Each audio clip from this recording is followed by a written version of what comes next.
news for the state of Tennessee in about 10 minutes. Tennessee in 10 starts now. Good morning and thanks for joining us for Tennessee in 10. I'm Amanda Hara at WSMB in Nashville. We're starting with a tough story from Middle Tennessee as flu cases surge across the state. A Robertson County teacher and father of 4 has died from flu. Cody Capps was a special education teacher for the district. A GoFundMe set up to help his family says he got the flu while celebrating Christmas in Indiana. Capps was hospitalized in the ICU before he died. He leaves behind a wife and 4 boys. A celebration of life is planned for him on Friday. Tennessee, by the way, has one of the highest levels of flu cases in the country. That's according to the CDC. Doctors worry the recent holiday travel season was a super spreading event for flu. They expect to see cases going up over the next several days. A runny nose, a sore throat, and body aches are all signs of the flu. Doctors say it's still not too late to get your flu shot. All right, file this under creepy. Cameras caught a guy using binoculars to peer into someone's home. This video was posted by someone who lives in Nashville. At first, kind of looks like a guy just walking outside of a home, but when we zoom in, look at this. You see the man pull a pair of binoculars out of his pocket and start looking through someone's fence. Neighbors hope the video will help police track this guy down. Developing right now, we do want to warn you the details in this story are disturbing. Investigators in Cocke County are looking for a suspect after a man found his dog and another dog beaten and dead. Tanner Russell says he lost his dog Marvin a few weeks ago and found him a few days later dead inside of a bag. A few days after that, Russell found another dog nearby, also dead and appeared to have been abused. The Smoky Mountain Humane Society says it's very bizarre to have 2 cases like that in a short amount of time.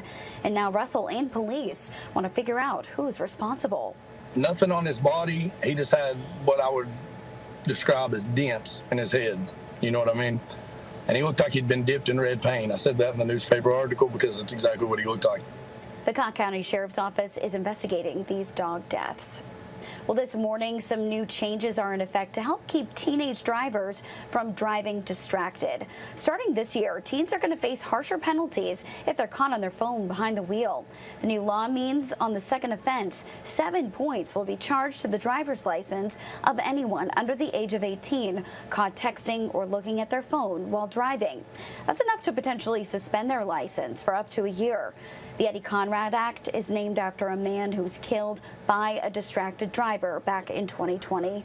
Senator Mark Pody wrote the legislation and says the focus on young drivers was a priority.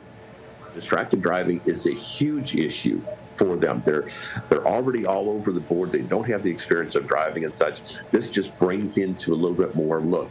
If you are on your phone improperly, you're going to get a ticket and you're going to lose your license if this happens twice. Tennessee already has a hands-free law, which means all drivers can face a fine if they're caught using a device while driving.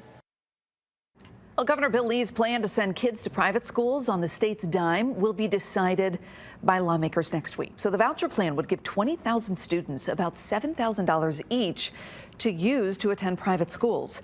Supporters say it would give students a choice for better education. Some Democratic lawmakers, though, called it a scam, saying most families that apply are already in private schools. The proposal will likely be taken up during the General Assembly that starts January 9th. And lawmakers will also decide this month whether to reject $1.8 billion in federal education funding, and that money helps low-income students and other students with disabilities. So some lawmakers argue that the money comes with strings attached. Lawmakers have until this month to make a decision. If they choose to reject the money, Tennessee would be the first state to ever do that. All right, you're probably feeling those big changes that are already out there for most of us, a lot cooler for a lot of folks across the state, Stefano. And it certainly will stay that way the rest of this week. And then as we look ahead to the weekend, if you have weekend plans, we'll be tracking some rain that works its way back into the state. So as we go through today, we'll make it 40s, maybe a couple of spots will stay in the 30s. You shouldn't find any problems other than a little extra cloud cover by the time we're coming home from work later on this evening. It'll be cold again tonight, down into the 20s and 30s by tomorrow morning. And notice much more cloud cover shower building in throughout the day. I can't totally rule out an isolated rain shower as we head through our Wednesday afternoon. Most of us should see nothing. If anywhere, it'll be in southern Tennessee. 40s again going into the afternoon. We'll actually work on some clearing later Wednesday and through Thursday. Clouds are back on Friday. Rain is going to move in on Saturday. I think we'll watch some of the higher elevations, especially out near the Smokies, to maybe see just a little bit of a light mix in some spots. It's mostly going to be a rain event. It's not like we're talking about any accumulation.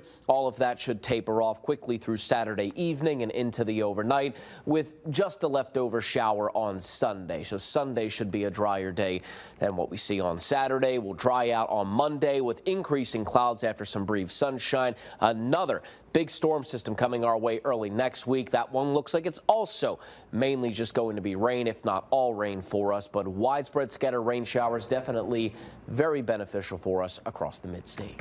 All right, Stefano, thanks. Thanks for joining us for Tennessee in 10. That does it for now. We'll see you back here tomorrow morning, though, with the big stories from across the state. Have a great day. This is Tennessee in 10, streaming your news and weather across the state in about 10 minutes.